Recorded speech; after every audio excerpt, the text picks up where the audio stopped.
Hey, good morning. Welcome to the Stahls TV Morning Show. I'm Zach. And I'm Courtney. And we are a thankful couple. We sure are. It's hard to believe Thanksgiving and the holidays are already here. It is. What is the one thing that you're most thankful for this year? Oh, I'm thankful for a lot of things. Obviously, I'm thankful for my new coming baby that's coming in February. So that's an exciting thing. That's the big one? That's the big one. Sounds pretty big. Okay. Well, I'm thankful that you're thankful, so. Ha! All right. So today, we always say that we have an exciting show. Are you actually excited about it? It's exciting, yeah. Yeah? I'm excited you're Okay. here. I haven't been with you in a while on the morning show.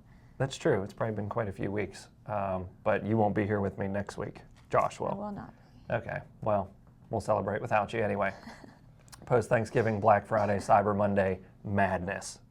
Are you going shopping this weekend? Maybe. Maybe? Yeah. Like you really don't know Like yet? online, I'll definitely shop, but I don't know if I'll go in the stores. Okay. I have to buy a Christmas tree tomorrow Good luck with to that. put up on Friday. All right. Well, we do have an exciting show for you, at least I think so. We're going to talk about organization, which I'm very poor at. I'm sure you'll point that out as we go throughout the episode. It's kind of a running joke here in the office, how poor I am at that.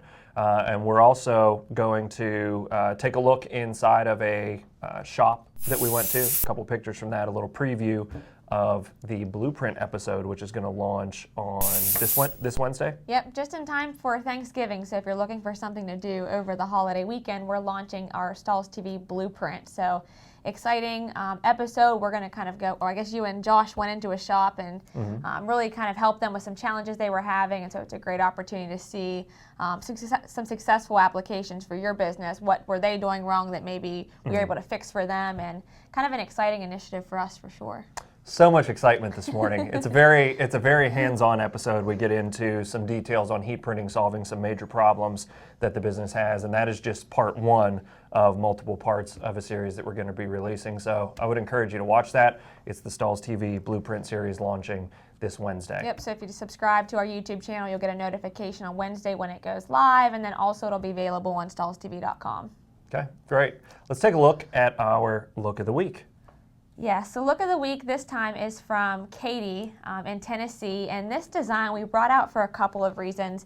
Like with a look of the week, we always love being inspired by things, and wraparound prints and unique placements are something that really inspire me.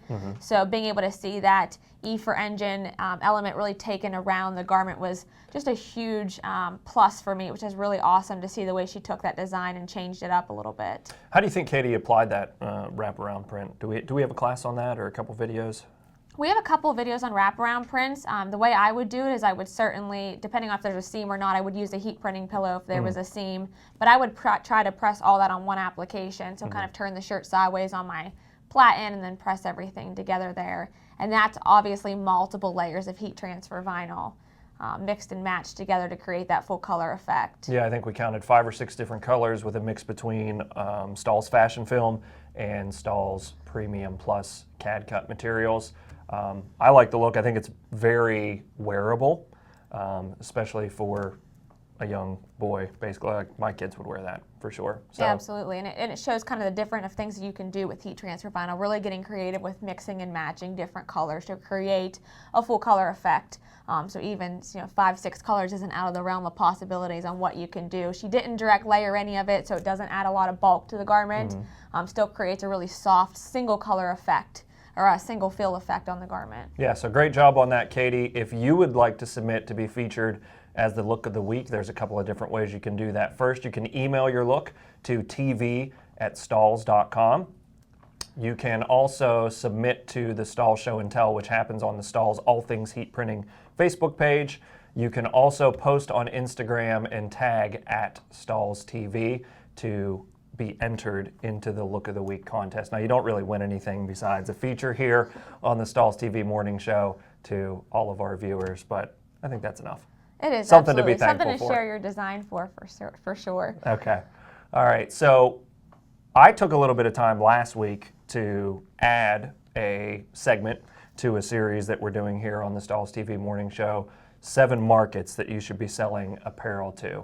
So the one that I wanted to talk about last week was local businesses. Local business is everywhere. It is the foundation of pretty much every small town, I think, across the United States, and it's a market that you should be selling apparel to. So take a few minutes and see what we have to say about selling to local business.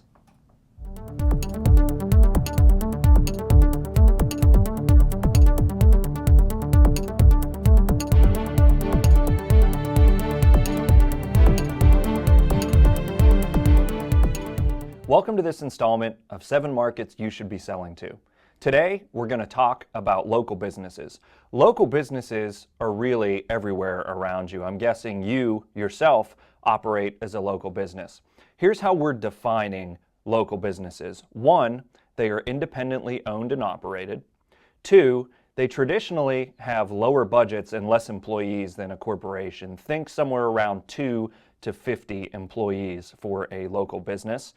But the best thing about local business is that they face the same challenges that you are facing when it comes to gaining and growing business. So that means you should really be able to relate to the businesses around you.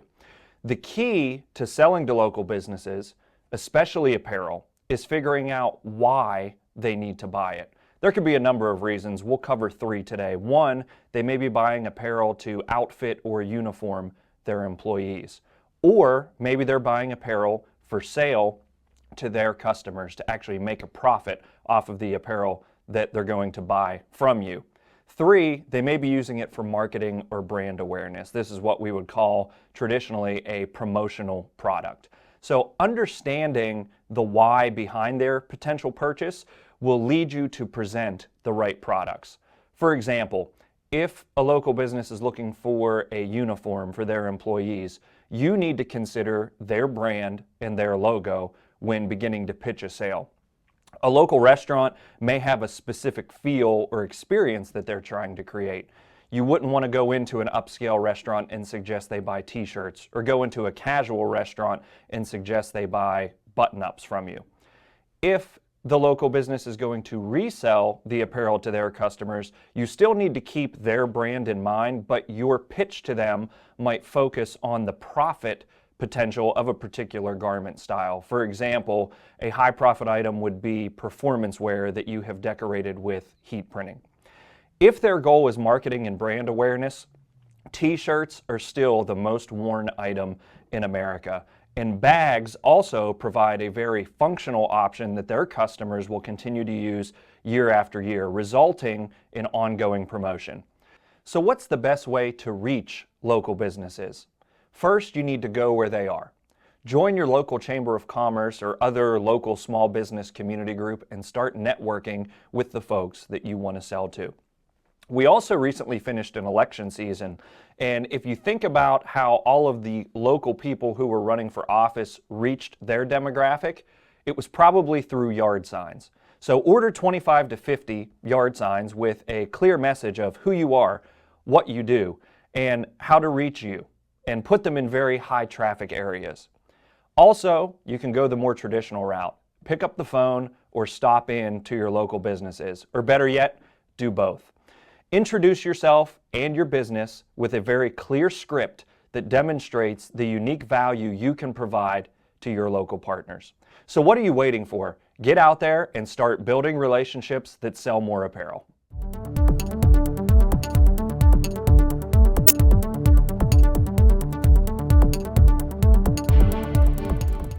That was quite the segment there, sharing some tips on local businesses. I think the restaurant, the hospitality industry is one that decorators don't really think about, but there's a great opportunity not only to print the employee apparel, but to print some ongoing revenue and printing their t-shirts and sweatshirts and things for them to sell to their customers. So yeah, great especially tips ones there. with a great brand or local following. Yeah, makes a lot of absolutely. sense for them. Yep. Okay, so we're going to launch a poll to you. The bulk of today's episode is about shop organization and storage, and basically how to do things more efficiently and more effectively. So what we'd like to know from you, our viewers this morning, is how many of you currently keep or maintain an inventory of vinyl or screen printed transfers? So we'll give you a few seconds to weigh in on that.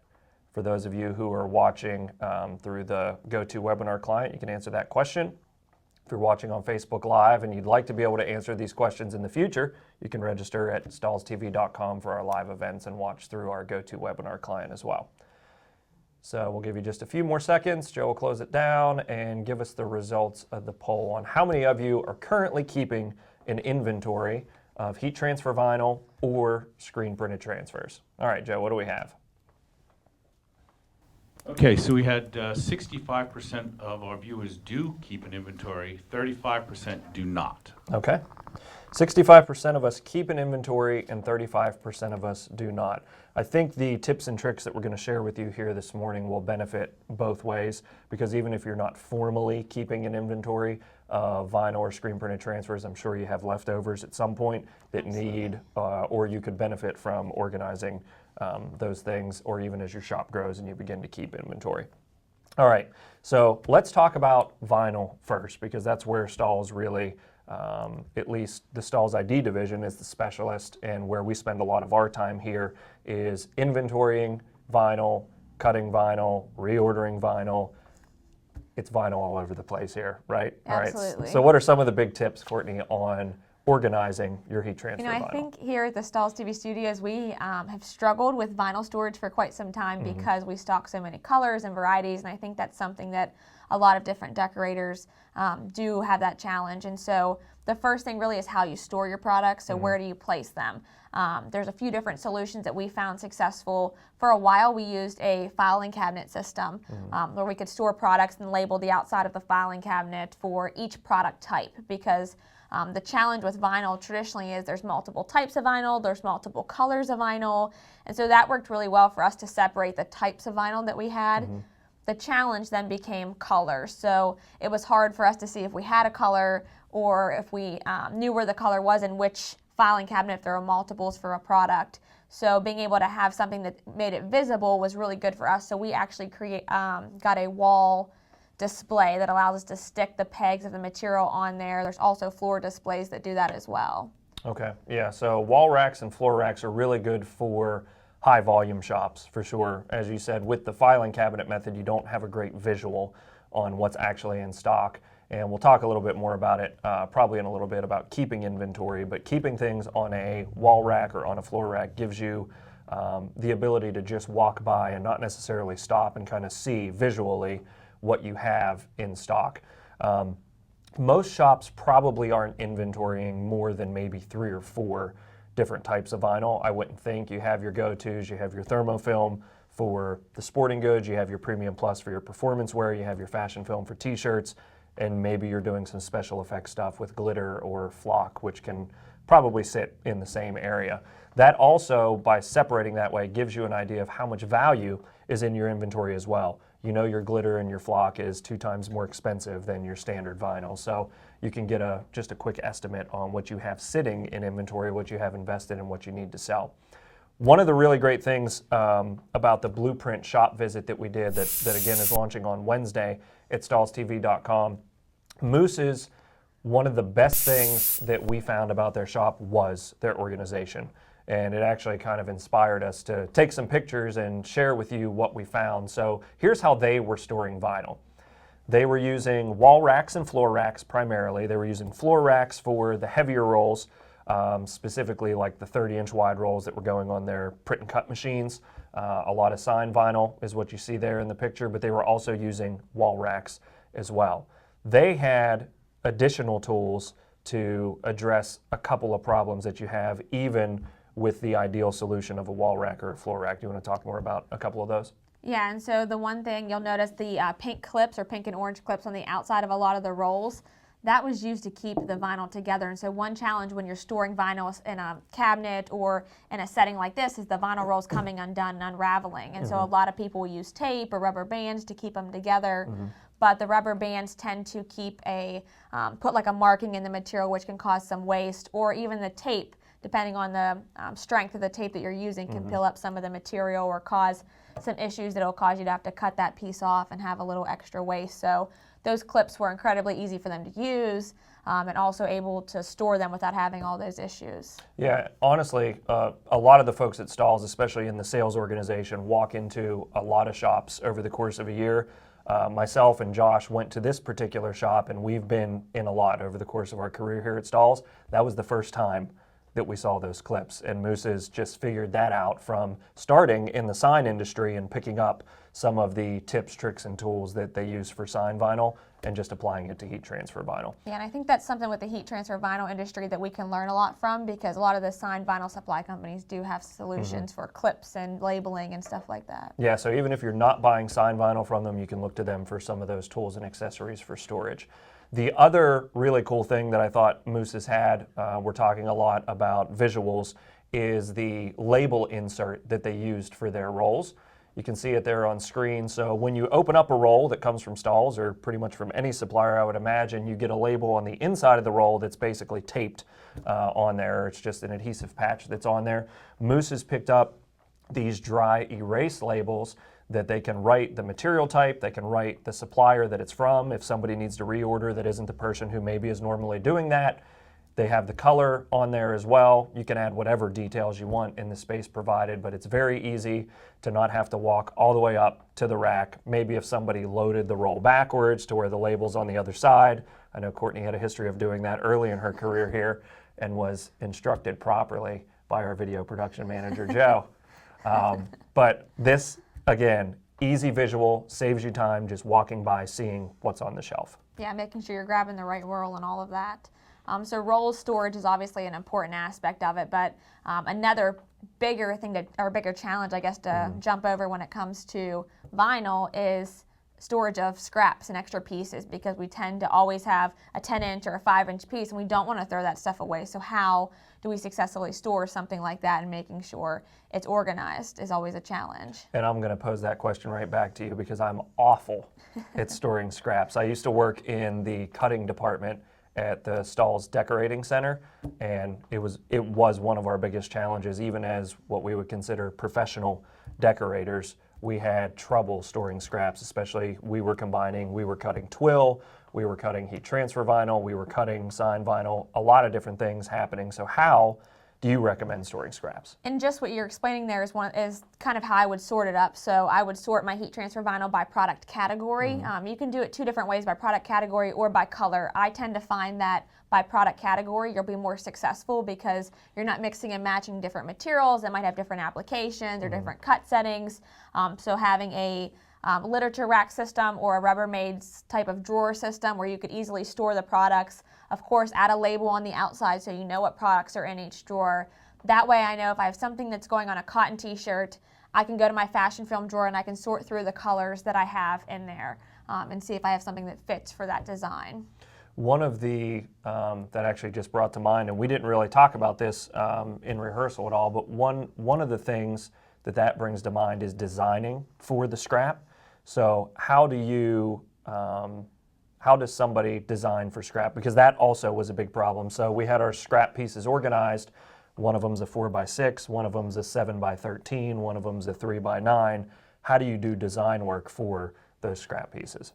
Well, I think just having a vinyl cutter that actually can measure the width and the length of the material, so making sure once you've created that design and you drop it into your cut software, it'll fit on that scrap is a big plus. But being able to save scraps in dimensions that you know you're going to cut. Your t-shirt designs are always going to be 10 inches or 12 inches, or your left chest logos are going to be 4 inches. So saving a scrap that's 5 inches, which gives you enough space to have some waste on the outside and room to cut. And I know I asked you this question earlier, and I have trouble, self-admittedly, with organization and finding the value in organizing ahead of time to save time on the back end. What do you think this type of organization saves you as a business owner in a decorating business? Yeah, I think there's a lot of benefits of being organized. Obviously, if I don't have my roll storage organized and I'm spending 10 minutes searching for the blue glitter flake that I know I have a 5-yard roll on, I'm either not going to be able to find it and have to order another roll, and then a month later find it somewhere stored in the back, maybe up behind some garments or in another area. So now I've added extra inventory and extra cost to my business I didn't need to. The other thing is you've just wasted 10 minutes of your time that could have been cut weeding or could have been spent cutting or weeding or applying products where you've been searching for things. Good point. There's always a benefit to There's organization. always a benefit to organization. I'll have to remember that. Okay, so that kind of covers us on vinyl storage. We've talked about roll vinyl, we've talked about scrap vinyl. What about screen printed transfers or transfer papers or something similar to that fit or form in your shop? Yeah, so there's different ways to store screen printed transfers, even having that system that we talked about for scraps with literature racks or a Rubbermaid storage container. That's a big tool that you can use that's really easy to sort and label. A lot of transfers tend to come in boxes, so Transfer Express sends each order in a box like this where I can easily label on the front end maybe the job name or the heat transfer product or any information I want to remember for reordering or knowing this is the product that's in this box. I can even store accessories like we see here in this craft paper Stahls box that we have on blue. I mean, these boxes allow me to easily store these on shelves, organize everything I want to organize very easily. So it's like the manufacturer kind of thought about that for you and Yes. sends you the packaging. I know a couple shops that I have walked into, they do consistent reorders for companies, because when you think about why would I want to stock a screen printed transfer, it's really only if the design is repeatable in some way, or if it's letters and numbers that I'm going to be using for team uniforms. So what those shops do is they store it in the box, as you said, but they also store that box with the box of garments that they're going to be applying to where there's never a question about what garments do these transfers line up to, what did they order last time. You don't have to go back. It's all stored together. Yeah, even taking a photo of the finished garment look before you send it to your customer and placing it on the front of the box is helpful, just so you know this is what I had ordered. Maybe write the number of the item that you printed, so the shirt number or something like that, so you know for reordering easily. So for those of our viewers who aren't keeping inventory, that 35%, what are some general rules to think about as to when it's time to start keeping an inventory of at least certain items, certain colors, certain materials? I think there's always a benefit of holding some inventory. I'm not saying you have to hold, from a vinyl perspective, you don't need 25-yard rolls, but certainly being able to have a yard on hand of colors you know you're going to use often, your white, your black, maybe a special effect. So you can easily turn orders if you have somebody who needs just one or two for the vinyl cutter. Screen printed transfer wise, I think there's a big benefit of having a couple of extra transfers on stock. So if somebody comes back and needs an extra t-shirt or something happens in application, you always have those extra ones on hand to do that. Yeah, it might cost you a little more upfront to order those extra pieces or to keep those items in inventory, but the fact that you can turn around an order of just one, or you can turn it around in a day, gives you the ability to charge potentially rush charges as well if you have those items in stock. And so you can save a actually little add bit on revenue. extra shipping and Yeah. everything that you might need to incur if you have to order it real quick to get it in. Okay. All right. So let's talk about shop organization in general. So most of our viewers are somewhere in the range of, I have an embroidery machine, maybe a single head, maybe multiple heads. I have a heat press for sure. I have potentially a vinyl cutter as well, and maybe also some type of inkjet or laser printing device. So what is the ideal way, or at least the theory, behind setting up your shop for production? Well, when you set up your shop for production, I think it's making sure things are so you're minimizing steps, so you're maximizing your workflow and where you're placing things. So where your table is in relation to your heat press, so you can quickly grab a garment, place it on, rather than having to walk to the other side of the room, grab your transfer and your shirt, and then back to your heat press. Likewise with vinyl cutting, being able to easily take it off the vinyl cutter, set it on the table right next to it, and start weeding your design, so you're not having extra steps you don't have to. Yeah, and also depending on your shop size and the number of pieces of equipment you have. For larger shops, especially if you have multiple heat presses, you also might want to think about what would be like cellular production, where you set up your heat printing cell to where the same thing is always coming out of that cell and you have everything that you need, and you have multiple cells throughout your shop that can produce anything. Little things to think about when you're doing that is, do you have enough garbage cans to run multiple cells? Are they at the right places where you're doing your weeding? You have your weeding table potentially, or just a weeding cell. And then some people, rather than go and start to finish in a cell, they set up little departments to where you have your weeding department, your cutting department. Really, it kind of comes down to what you think is best for your shop. We have seen it work well both ways. It really just depends on what your finished product is and how much of that you're doing.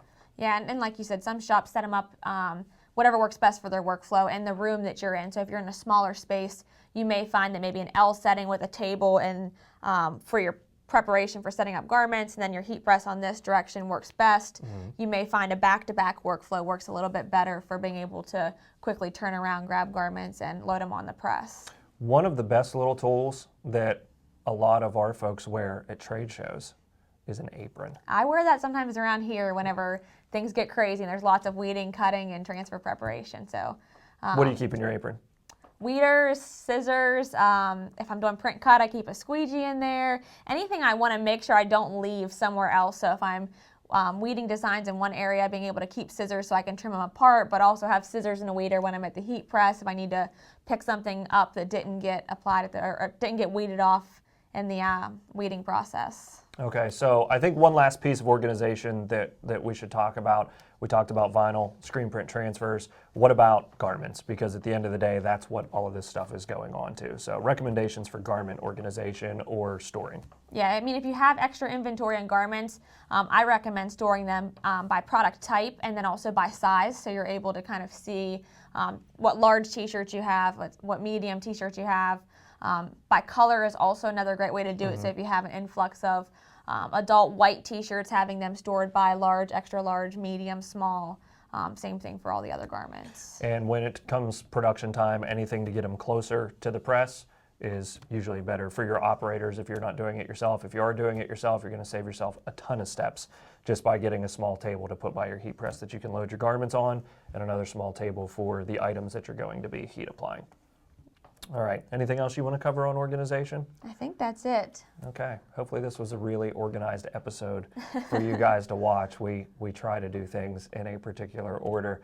So we do appreciate you watching this morning. Next week, it will be myself and Josh, and I don't remember what we're talking about. E-commerce, so some E-commerce. tips for that, yep. Okay, so we'll be teaching you about e-commerce, some tips on making the most of an online store for your business.